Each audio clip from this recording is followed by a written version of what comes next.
Hallelujah. प्रभु यीशु मसीह का धन्यवाद उसके वचन के लिए, उसकी दया के लिए और उसके मार्गदर्शन के लिए। आप भी दिल से उसका इतना ही धन्यवाद करें, क्योंकि प्रत्येक दिन वो अपने एक वचन को भेजता है जो हमारी समझ को खोल रहा है, ताकि हम अनंत जीवन के मार्ग पर आगे बढ़ें। और ये जो जीवन हमें मिला है, इस जीवन में हम उसकी बहुमूल्य आशीषों को भी प्राप्त करें। हमारा जो परमेश्वर है ना, उसके मुख से निकला हुआ जो वचन है, वो उसके प्रति जागृत रहने वाला परमेश्वर है। उसके मुख से जो निकला, अब वो वचन अपना काम को पूरा करेगा। वो परमेश्वर की इच्छा को वो वचन पूरा करेगा। परमेश्वर ने जो भी वचन मुझसे और आपसे और इस संसार के लोगों से कहा है, वो परमेश्वर जागृत है अपने वचन को पूरा करने के लिए। बस हमें क्या करना है? उसके वचन पर विश्वास, उसके वचन पर निर्भर, उसको लेकर के प्रार्थना, क्योंकि नियुक्त समय पर परमेश्वर का जो वचन जिस बातों के लिए आया है वो उसे पूरा करेगा। आप कितनी गंभीरता से उसके वचन को लेते हैं, ये आप पर निर्भर करता है। क्योंकि परमेश्वर ने यिर्मयाह नबी से बात करते समय एक बात प्रकट कर दी, और वही कहा कि परमेश्वर ने पहले तो उसे एक बादाम की डाली दिखाई और उससे पूछा ये क्या है। उसने कहा बादाम की डाली। परमेश्वर ने कहा हाँ, तूने सही देखा है, मैं अपने वचन को पूरा करने के लिए बादाम की डाली की तरह जागृत रहता हूँ। बसंत ऋतु में सबसे पहले अंकुरित होने वाली बादाम की डाली होती है। संसार का कोई भी पेड़ और पौधा पहले फलवंत नहीं होता है, पहले अंकुरित नहीं होता है, सबसे पहले बादाम की डाली। और ऐसे ही परमेश्वर जागृत है अपने वचन को पूरा करने के लिए। एक घटना घटी है यशायाह नबी की किताब में, और उसकी 38 अध्याय के अंदर में हम उसे पढ़ सकते हैं। राजा हिजकिय्याह है, पैर में एक रोग हो गया है, बीमारी हो गई है। अब उस रोग के कारण उसकी मृत्यु काफ़ी नज़दीक में है। परमेश्वर का दास राजा हिजकिय्याह के पास में परमेश्वर के संदेश को लेकर आया है, तुझे जो करना है, जिसको जो काम सौंपना है कर दे, क्योंकि तेरी मृत्यु निकट है।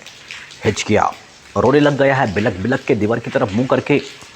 परमेश्वर ने इसके रोने को सुना, देखा, उसके दुख को जाना। परमेश्वर ने 15 वर्ष उसकी आयु बढ़ाने का निर्णय किया, और परमेश्वर ने संदेश भेजा 38 के 5 में कि जाकर हिजकिय्याह से कहे कि तेरे मूल पुरुष दाऊद का परमेश्वर यहोवा यो कहता है, मैंने तेरी प्रार्थना सुनी और तेरे आंसू देखे हैं। सुन, मैं तेरी आयु 15 वर्ष और बढ़ा दूंगा। अश्शूर के राजा के हाथ से मैं तेरी और इस नगर की रक्षा करके बच जाऊंगा। अब परमेश्वर ने यह वचन दिया, और 7वीं आयत में परमेश्वर ने कहा यहोवा अपने इस कहे हुए वचन को पूरा करेगा। यानी कि राजा हिजकिय्याह की आयु 15 वर्ष बढ़ेगी। अश्शूरियों का जो आक्रमण है चारों तरफ से घेर कर रखा हुआ, उनसे परमेश्वर सुरक्षा भी देगा। अब परमेश्वर ने बोला है, परमेश्वर इससे बदलने वाला नहीं है। परमेश्वर ने दाऊद से कहा कि तेरे वंश के लोग इस गद्दी पर विराजते रहेंगे, और परमेश्वर अब इस वचन से बदलने वाला नहीं, परमेश्वर अपने वचन को पूरा करेगा। परमेश्वर ने मूसा से कहा कि वो सबको खाने के लिए मांस देगा, और मूसा ने कहा समुद्र की मछली भी कम पड़ जाएगी। परमेश्वर ने बोला क्या मेरा हाथ छोटा हो गया? तू देखेगा कि मैं अपने कहे हुए वचन को कैसे पूरा करता हूँ। यानी कि परमेश्वर ने जो बोला है, अब परमेश्वर की युक्ति और परमेश्वर की योजना, और परमेश्वर उस वचन को पूरा करेगा। मनुष्यों के लिए वो कठिन लगता होगा, पर परमेश्वर के लिए कठिन नहीं है, परमेश्वर के लिए वो असंभव नहीं है। माता मरियम पर जब स्वर्गदूत जिब्राइल ने परमेश्वर के संदेश को प्रकट किया, तब स्वर्गदूत ने कहा था जो वचन परमेश्वर की ओर से होता ना, वो प्रभाव रहित नहीं होता, वो असंभव नहीं, वो परमेश्वर के लिए संभव है, परमेश्वर उसको पूरा करेगा। माता मरियम का था ये कैसे होगा, मैं उस पर उसको जानता नहीं। होगा। करना क्या है? परमेश्वर के वचन को रिसीव करना है, परमेश्वर के वचन को ग्रहण करना है, उस पर विश्वास करना है, मनन चिंतन करना है, उसको लेकर के प्रार्थना करना है। और नियुक्त समय पे परमेश्वर ने जो वचन में कहा है, जो प्रॉमिस किया है, जो प्रतिज्ञा दी है, वो सत्य वचन है। हमारा परमेश्वर सत्य प्रतिज्ञा है, वो उसे पूरा करेगा। और हुआ क्या? हिजकिय्याह, उसका रोग ठीक हो गया, रास्ता परमेश्वर ने दिखाया।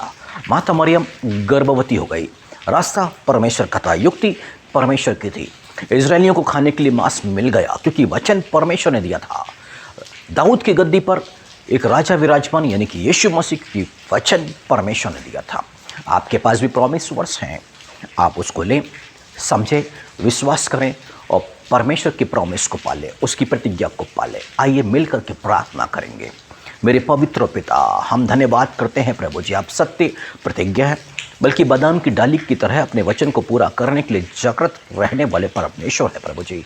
यसाया 55:10 में आपने कहा है, आकाश से हिम और जो वर्षा गिरती है ना प्रभु जी, अपने काम को पूरा किए बिना वापस नहीं लौटते हैं, क्योंकि आप चाहते हैं वैसा ही आपका वचन है मेरे पवित्र पिता। जब भेजा है तो वर्षा के नाई और हिम के नाई वो काम करेगा। और इसलिए मेरे पवित्र पिता, हम धन्यवाद करते हैं आपके प्रॉमिस के लिए, आपकी प्रतिज्ञाओं के लिए जो आपने हम मनुष्यों को दे रखी है और नियुक्त समय पे सब पूरा होने पे है प्रभु जी। हम सभी को विश्वास का वरदान दें ताकि बड़े विश्वास के साथ आपकी प्रतिज्ञा की पूरी होने की बाट जोते रहें। अनुग्रह कीजिएगा प्रभु जी। हर एक बीमार व्यक्ति जो इस वचन को सुन रहे हैं, देख रहे हैं, उन पर आपकी ब्लेसिंग्स और आपके सामर्थ्य के स्पर्श को चाहते हैं ताकि अपनी बीमारी, अपनी कमजोरी, अपनी दुर्बलताओं से ये आज़ाद हो जाए। अनुग्रह कीजिएगा पिता प्रभु यीशु मसीह के नाम पर, आमीन।